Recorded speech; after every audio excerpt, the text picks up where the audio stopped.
What is up, y'all, and welcome back to my channel. If you're new here, my name is Scotty Holiday. I'm a queer creator and a huge Star Wars nerd, so if you're into either one of those things, please consider subscribing for more. Tales of the Jedi is finally out, and in this video, I'm going to be reviewing episodes 2, 3, and 4. What I'm referring to is the Dooku Arc.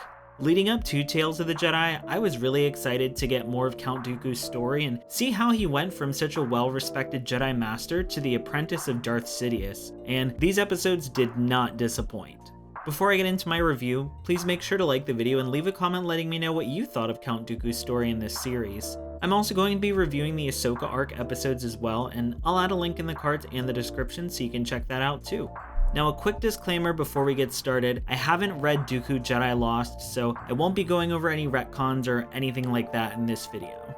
Now, let's get into Dooku's story.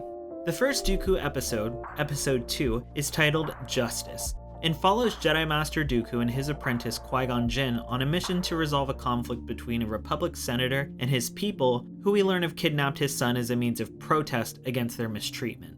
After learning of the conditions the people of the settlement live in and speaking with the senator's son, who admits his sympathy for the people and his fair treatment as their prisoner, Dooku and Qui-Gon choose to stand with the people against the senator and his soldiers. During the confrontation, the senator demands the Jedi step aside, telling them, "You serve the Senate," but Dooku corrects them saying, "No, we serve the people of this republic." Now, these lines stuck out to me because it really goes to show how lost the Jedi have become by the time of the prequels, where they're really only serving the Senate/Republic and not serving the people at all. A battle ensues between the two groups, and this is when we get our first glimpse of Dooku tapping into the dark side as he uses the Force to force choke the senator. Qui-Gon attempts to stop him, but Dooku throws him back with the Force. I don't think he was trying to hurt him. I think in this moment, Dooku was honestly just so blinded by his anger and rage towards the senator and wasn't going to allow anything to get in his way, saying, "Corruption like yours must be eradicated." Qui-Gon is able to get Dooku to snap out of it before he's able to kill the senator, and I have to wonder if this is not the first time Qui-Gon's seen his master display these brutal dark tendencies. Once the senator and his son are reunited, his son asks, "Father, how could you do this? These are your people," and I'm not gonna lie, it did make me a little emotional. Then, in the final scene, Dooku tells Qui-Gon that his actions saved many lives and that he's a much wiser man than he, and that got me really emotional as well. Now, the next Dooku episode, episode 3, is titled Choices, and we follow Master Dooku and Mace Windu on a mission to retrieve the body of a Jedi Master who was killed in the service of a senator on the planet Raxus. In my trailer breakdown video, I said that I thought this planet may be Raxus, so it was super cool seeing that confirmed in the episode. Dooku is skeptical of the evidence pointing to an ambush and takes matters into his own hands against the orders of the Jedi Council to discover the real killer. It was great seeing Dooku and Mace Windu working together in this episode, especially with their different views and moral codes. Mace Windu likes to play by the rules, and Dooku even tells him his devotion to the rules is both inspiring and maddening, and I couldn't agree more. Dooku requests to be taken to the scene of the crime, and even Mace makes a comment saying that the senator is hiding something.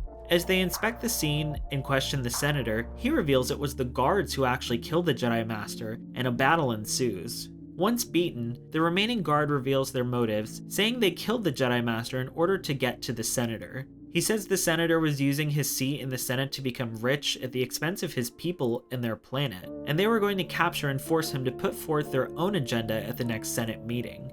They refer to the Jedi as Senate puppets and lapdogs of the Senate, saying they claim peace, but mostly keep law and order for the rich and powerful. It was so crazy to see how much had changed within the Jedi Order and the people's perception of them just between episodes 2 and 3 of the series. Episode 3 is also the first time we hear Dooku vocalize his seeds of doubt with the Order, even telling the imprisoned guard, "Your ideology does have its points." He also tells the guard not to lose heart and evolve, saying, "It is the only way you will truly have victory. I say this for all of us." Dooku even asks Mace if the Jedi can truly keep peace if they continue to follow the Senate's bidding. Once they return to the temple, and we see the scene that most of us thought was Yaddle's funeral from the trailer, Dooku asks Mace about a rumor that he will be offered the seat of the fallen Jedi Master on the Council, and whether or not he was aware of this before they left for the mission. Mace denies the claim, but implies that he was offered the seat since he stuck to the mission, versus Dooku, whose interference led to the death of his senator.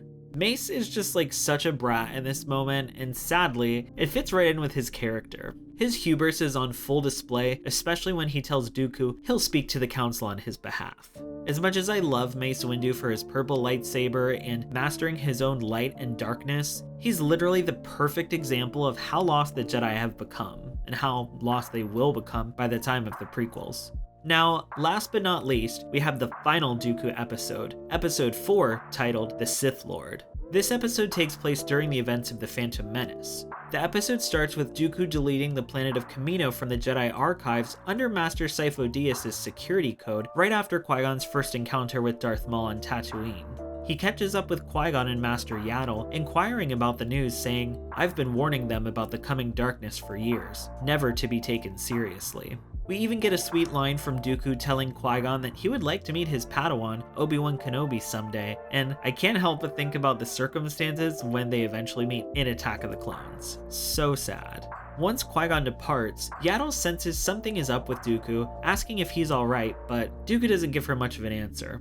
After the title sequence of the episode, we catch up with Dooku shortly after the events of Qui-Gon's death on Naboo, thinking back to Qui-Gon's time as a boy in front of the Great Tree outside of the Jedi Temple.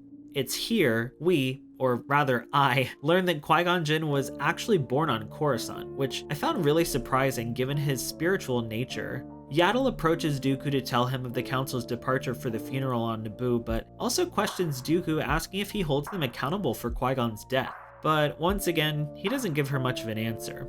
In the Council's absence, Dooku leaves the temple heading to the Works District with Yaddle secretly in tow. I think she's known for a while that Dooku hasn't been in a good place mentally, and I think she's honestly just worried about him, especially after the death of Qui-Gon.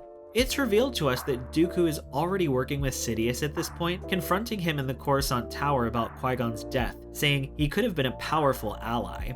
It also seems like he's still pretty uneasy and unsure of his alliance with the Sith Lord, claiming he's betrayed everyone and everything he's known in Palpatine's service. But Palpatine corrects him, saying it was in the service of loyalty and the price of freedom.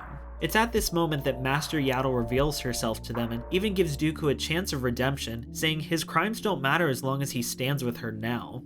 Honestly, Dooku seemed so torn in this moment, and I really felt bad for him. The whole scene felt so similar to the choice Anakin is given when he arrives at Palpatine's office during the duel between Palpatine and Mace Windu. And just like Anakin, Dooku unfortunately chooses Palpatine and is commanded to show his loyalty by killing Yaddle.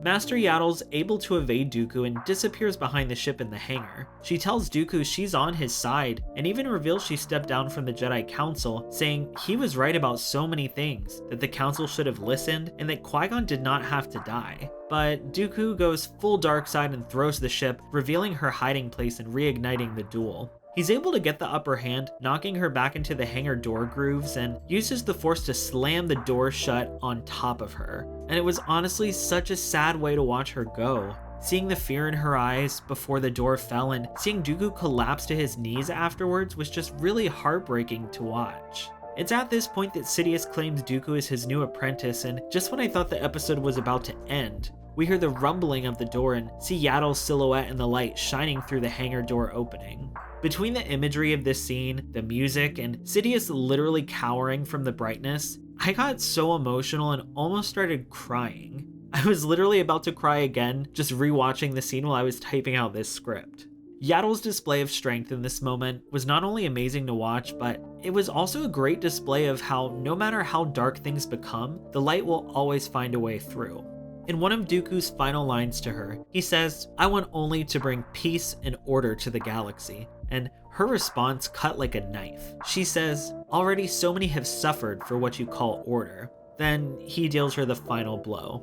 This ending to Dooku's arc was so good, so heartbreaking, and so emotional to watch. In these 3 episodes, we see the beginning of his dance with the dark side and watch his disillusions grow until, as Master Yaddle put it, he runs into the arms of evil. His pursuit of order and justice is what ultimately leads to his own undoing, and after these episodes, I feel like Qui-Gon's death was really one of the final blows.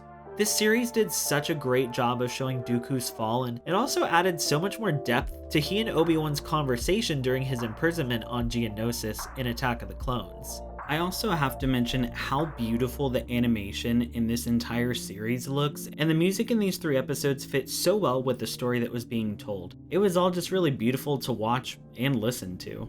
I really loved this Dooku arc, and after watching these 3 episodes, I can only imagine what other great tales of the Jedi this series could explore in the future. Of course, I have some ideas for potential future stories. I even threw out the idea of adapting Asajj Ventress' story from the Dark Disciple novel in my Tales of the Jedi trailer breakdown video, and I've added a link in the cards and the description if you want to check that part of the video out, which starts around the 8-minute and 59-second mark. Y'all know I'm gonna take any and every chance I get to campaign for more Ventress content, plus I just love the story of Dark Disciple so much.